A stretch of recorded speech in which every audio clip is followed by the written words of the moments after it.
Praise the Lord.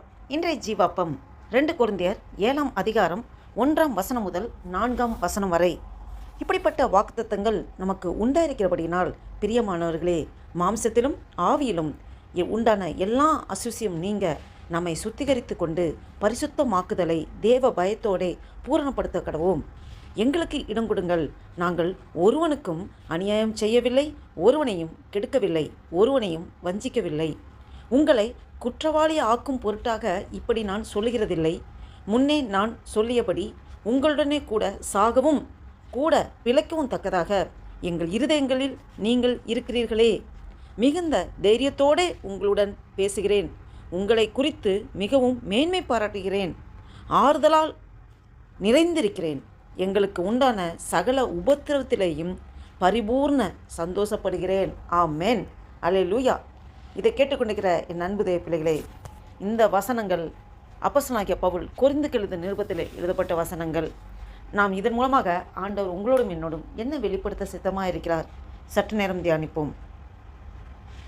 முந்தைய அதிகாரத்தில் 2 கொரிந்தியர் 6ஆம் அதிகாரம் 16 to 18 வசனங்கள் பார்த்தோம் என்றால், தேவன் நான் அவர்களுக்கு தேவனாயிருப்பேன், அவர்கள் என் ஜனமாயிருப்பார்கள் என்று வாக்குத்தத்தம் கொடுத்தார்.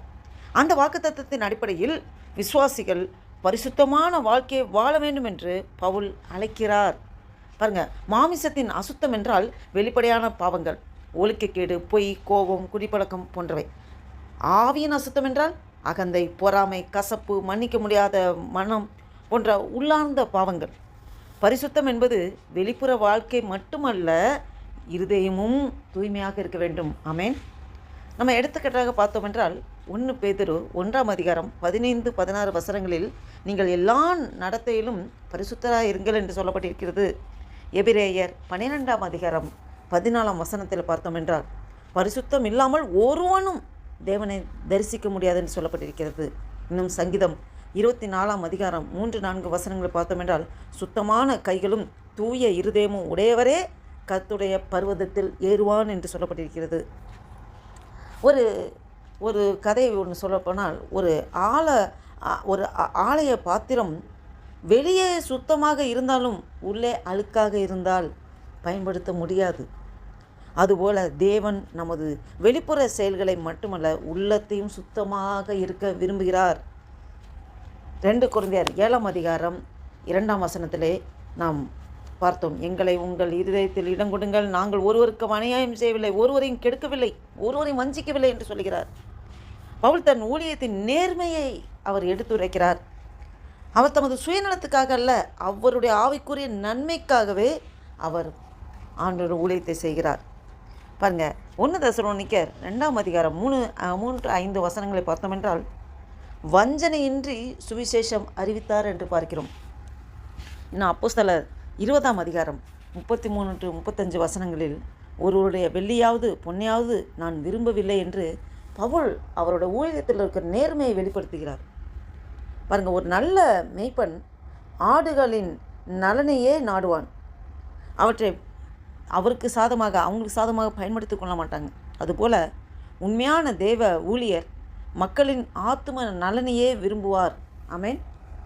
பாருங்க, 3ஆம் வசனத்தில் பார்த்தோம், உங்களை குற்றப்படுத்தும்படியாக இதை சொல்லவில்லை, நீங்கள் எங்கள் இருதயங்களில் இருக்கிறீர்கள், உங்களோட சாகவும் உங்களோட வாழவும் ஆயத்தமாக இருக்கிறோம் என்று முன்பே சொல்லியிருக்கிறேன் என்று சொல்லி பவுல் அவர் ஆதங்கத்தை வெளிப்படுத்துகிறதை பார்க்கிறோம். பவுல் அவர்களை கண்டித்த போதும் அது அன்பினாலேயே. உண்மையான ஆவிக்குரிய அன்பு தேவையான போது திருத்தும், ஆனால் ஒருபோதும் வெறுக்காது. ஆமென்.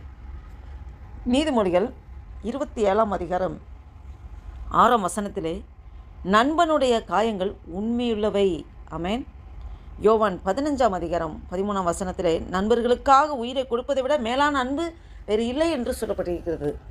ஒரு மருத்துவர் ஆப்ரேஷன் தேட்டரில் அவர் நோயாளியை அந்த காயப்படுத்துவதற்காக கிடையாது, அதை குணப்படுத்துவதற்காக தான் அவர் ஆப்ரேஷன் செய்கிறார். தேவனுடைய வார்த்தை திருத்துவதற்காகத்தான் சொல்லப்பட்டிருக்கிறது.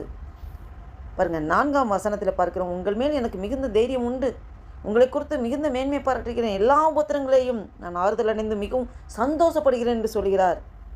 கொரிந்தியர்கள் மனம் திரும்பியதை அறிந்த பவுல் மிகவும் மகிழ்ச்சி அடைந்தார்.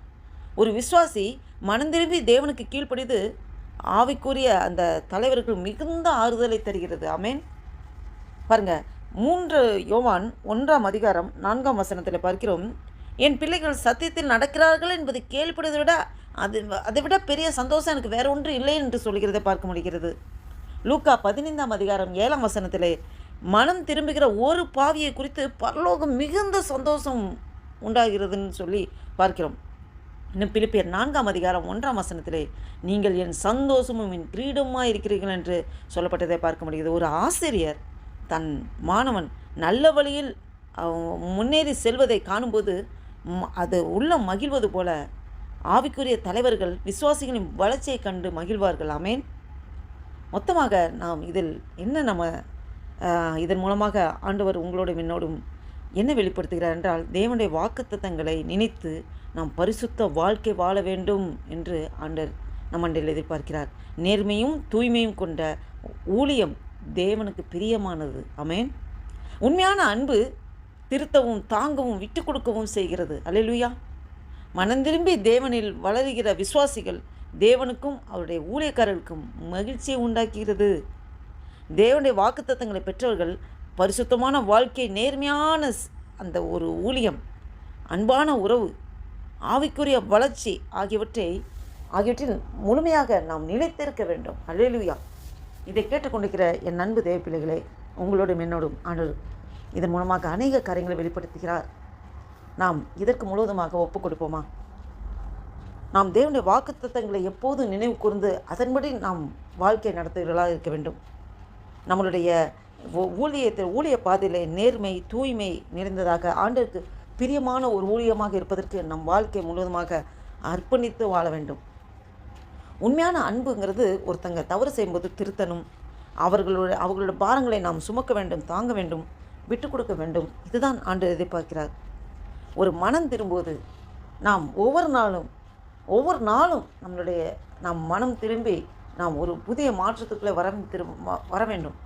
ஆண்டவர் அறிஞ்சிருக்கோம், நம்ம என்ன மனம் திரும்புது அப்படின்னு இல்லாமல் நம்மளுடைய மாமிசத்தின் கிரியைகளிலிருந்து நாளுக்கு நாள் நாம் மாறி ஆவிக்குரிய ஜீவிதத்திலே நாம் வளர வேண்டும்.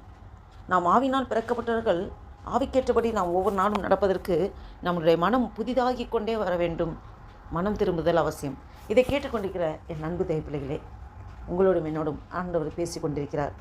இதற்காக முழுவதுமாக நம்மளை ஒப்புக் கொடுப்போமா? ஆண்டவரே, ஒவ்வொரு நாளும் என்னை புதிதாக்கி மேன்மையாக்கி என்னை பக்குவப்படுத்தி சீர்படுத்தி ஸ்திரப்படுத்தி நடத்தி கொண்டிருக்கீங்கப்பா. நன்றி தகப்பனே, என்னை முழுவதுமாக அர்ப்பணிக்கிறேன் ஆண்டவரே என்று சொல்லி ஆண்டவர் நோக்கி ஒரு புதிய நாளைக்குள் ஆண்டவர் நம்ம நடத்தி கொண்டு வந்திருக்கிறாரே, நன்றி செலுத்தி ஆண்டவர் நோக்கி பார்த்து ஜெபம் செய்வோம். அன்பும் இரக்கம் நிறைந்த பரம தகப்பனே, நன்றியோடு துதிக்கிறோம் ஐயா. துதிகளை மத்தியில் வாசம் செய்கிற தேவனே, நன்றியோடு துதிக்கிறோம் ஆண்டவரே.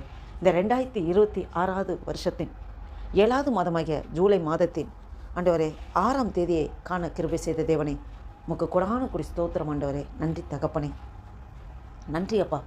இந்த நாளை கூட ஆண்டவரே எங்களுக்கு இந்த வேத வசனத்தின் மூலம் அநேக காரியங்களை வெளிப்படுத்துகிறார் ஆண்டவரே.